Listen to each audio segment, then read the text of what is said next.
Hello friends, welcome to citrus sinensis. இன்றைக்கி நம்ம ஒரு சிம்பிளான ரசம் ரெசிபி எப்படி பண்ணுறதுன்னு பார்க்கலாம். ரொம்ப சிம்பிள் தான். ஃபஸ்ட்டே திங்ஸை எடுத்து வச்சிட்டோன்னா ரொம்ப ஈஸி தான். ஃபஸ்ட் என்னென்ன பொருள்னு நான் சொல்லிடுறேன்.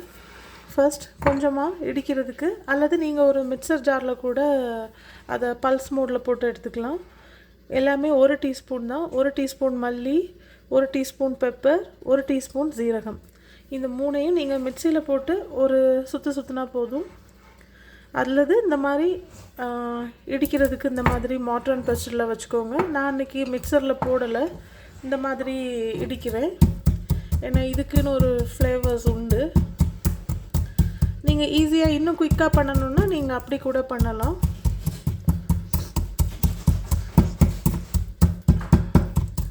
ஸோ இதை நல்லா பண்ணணும். இது ஒன்று. நான் ஃபஸ்ட் என்னென்ன இன்க்ரீடியன்ஸ் சொல்லிடுறேன். ஸோ இது 3 எடுத்துக்கோங்க. அப்புறம் இது நல்லா இடித்ததுக்கப்புறம் அது கூட இந்த பூண்டுக்கு நம்ம தோல் எதுவுமே உடைக்க வேண்டாம். இந்த பூண்டு ஒரு ஃபுல் பூண்டை நான் எடுத்திருக்கேன். ஒரு சின்ன சைஸில் உள்ள ஒரு பூண்டை அப்படி ஃபுல்லாக எடுத்துட்டேன். அதை எடுக்கும்போது இவ்வளோ இருந்துச்சு.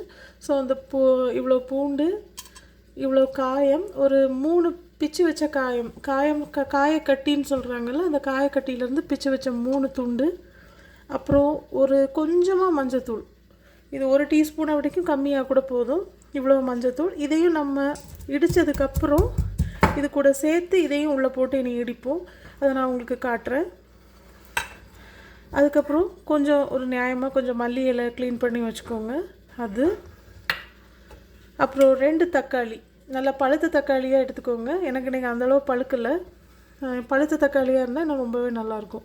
நல்லா பழுத்த தக்காளியை கையால் கொஞ்சம் நம்ம ஸ்குவீஸ் பண்ண போகிறோம். நான் இப்போ ஈஸியாக ஸ்குவீஸ் பண்ணதுக்காண்டி வெட்டி வச்சுருக்கேன். ரொம்ப பழுத்த தக்காளினா வெட்டாமே கூட ஸ்குவீஸ் பண்ணிடலாம். ஸோ 2 தக்காளியை நம்ம ஸ்குவீஸ் பண்ணணும். அப்புறம் புளி தண்ணி, ஒரு லெமன் சைஸ் புளி எடுத்து அதை கொஞ்சம் இதை நான் கொஞ்சம் ஹாட் வாட்டரில் போட்டு சோக் பண்ணிட்டேன், நல்லா ஊற வச்சிட்டேன். ஸோ அது ரொம்ப சாஃப்டாகி இப்போ நான் வாட்டர் மட்டும் எடுத்து வச்சுருக்கேன். ஸோ மொத்தமாக நமக்கு தண்ணி ஒரு 2.5 to 3 கப்ஸ் வர மாதிரி பார்த்துக்கோங்க. அதுக்கு மேலே வேண்டாம். புளி தண்ணி, நம்ம ரசத்துக்கு ஊற்றுற தண்ணி எல்லாமே சேர்த்து ஒரு 2.5 to 3 கப்ஸ், அவ்வளோ தண்ணி போதும். அப்புறம் லாஸ்ட்டாக நமக்கு தாளிக்கிறதுக்கு இது கடைசியாக நம்ம ரசம் செய்ய ஆரம்பிக்கும்போது கடுகு, கொஞ்சமாக நமக்கு வெந்தயம், அப்புறம் கொஞ்சம் 3 காஞ்ச மிளகாய், அந்த டைமில் போடுறதுக்கு கொஞ்சம் கருவேப்பிலை.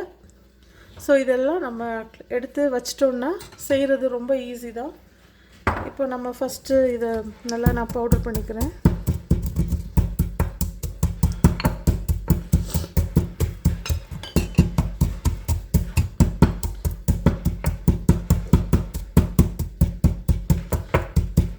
எப்போவுமே இப்படி பண்ணும்போது அதில் ஒரு சாட்டிஸ்ஃபேக்ஷன் இருக்கும், என்ன தான் மிக்சரில் போட்டு பண்ணாலும்.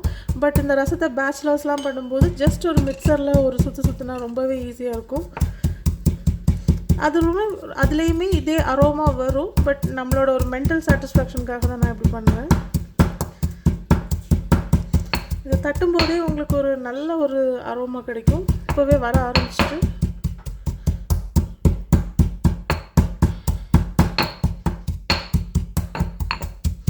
ரொம்ப குயிக்காக முடிக்கணும்னு நினைக்கிறவங்க நீங்கள் மிக்சரில் பண்ணிவிடுங்க. அதான் உங்களுக்கு ரொம்ப ஒரு குயிக்காக முடிஞ்சிடும். வேலை செகண்ட்ஸில் முடிஞ்சிடும்.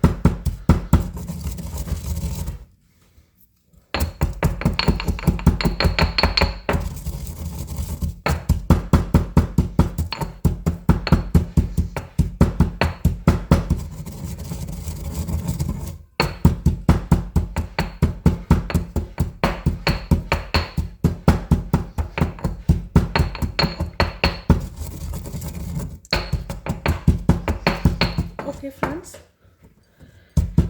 இப்போது இது கூட பூண்டு, நான் சொன்னேன்ல, ஒரு சின்ன முழு பாடு, ஒரு ஃபுல் கார்லிக் பாடை எடுத்து அதில் இருக்க பூண்டு அவ்வளோத்தையும் போட்டுட்டேன்.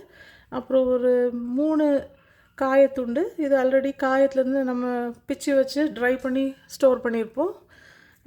நீங்கள் அசஃபோர்டிடா பவுடரும் யூஸ் பண்ணலாம். பவுடரை விடைக்கும் இப்படி சேர்த்திங்கன்னா இன்னும் நல்லா ஃப்ளேவராக இருக்கும், நல்லா வாசமாக இருக்கும். கொஞ்சமாக மஞ்சத்தூள், இது 3 போட்டு அது கூட சேர்த்து இதையும் இது பண்ணிடுங்க. நல்லா இடிச்சிருங்க.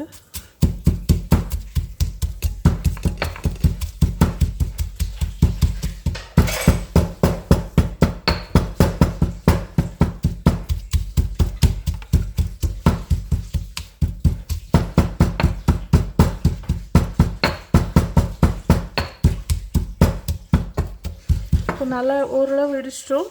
நான் பூண்டுக்கு ஸ்கின் கூட ரிமூவ் பண்ணலை. எப்போவுமே ரசத்துக்கு யாருமே பூண்டுக்கு ஸ்கின் ரிமூவ் பண்ண மாட்டாங்க, தோல் எடுக்க மாட்டாங்க, அப்படி தான் போடுவாங்க. நீங்கள் மிக்சரில் போடுறதா இருந்தாலும் அப்படி போட்டுருங்க, அதுதான் நல்லாயிருக்கும். அப்புறம் கொஞ்சமாக நம்ம எடுத்து வச்சுருக்க கொத்தமல்லி தலையிலேருந்து கொஞ்சமாக ஒரு இவ்வளோ போதும், இதையும் உள்ளே போட்டு கொஞ்சமாக நச்சிடுவோம். இது நமக்கு இருக்கட்டும். இந்த கொத்தமல்லி இலையை நம்ம அதுக்கப்புறமா ஆட் பண்ணுவோம். கொஞ்சமாக இதில் போட்டு அதையும் இடிச்சுக்கோங்க.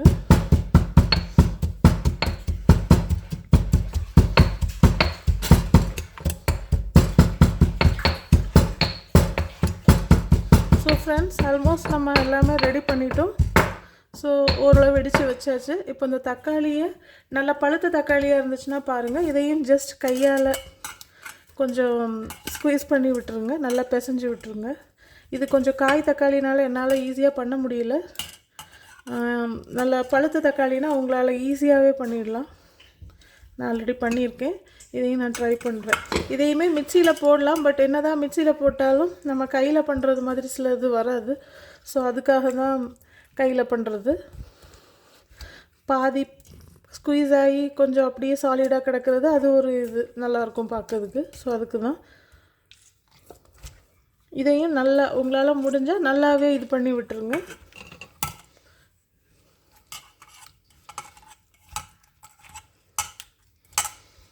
கூடிய மட்டும் பழுத்த தக்காளியாக பார்த்துக்கோங்க. இது எனக்கு வெளியே பழுத்திருக்கு, பட் உள்ளே கொஞ்சம் காயாக தான் இருக்குது. பழுத்த தக்காளி போடும்போது அது ஒரு ஸ்வீட் டேஸ்ட் கொடுக்கும்போது இன்னும் ரொம்ப நல்லாயிருக்கும் ரசம். ஸோ ஃப்ரெண்ட்ஸ், இவ்வளோ தான் நம்ம ரசத்துக்குள்ள இன்க்ரீடியன்ட்ஸ் இப்போ ப்ரிப்பேர் பண்ணிட்டோம். இப்படி இடித்து வச்சுருக்கோம்.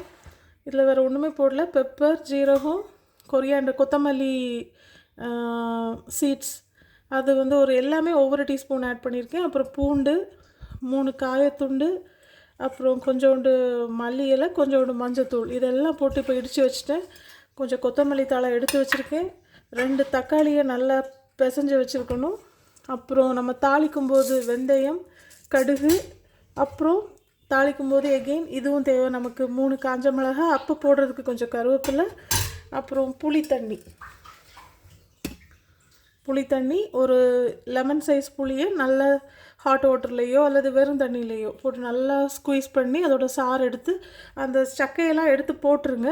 இப்போ பேச்சுலர்ஸ் பண்ணுறீங்க, உங்களுக்கு அந்த சக்கையெல்லாம் எடுத்து போட டைம் இல்லைன்னா அப்படி நம்ம போட்டுடலாம், ஒன்றும் பிரச்சனை இல்லை.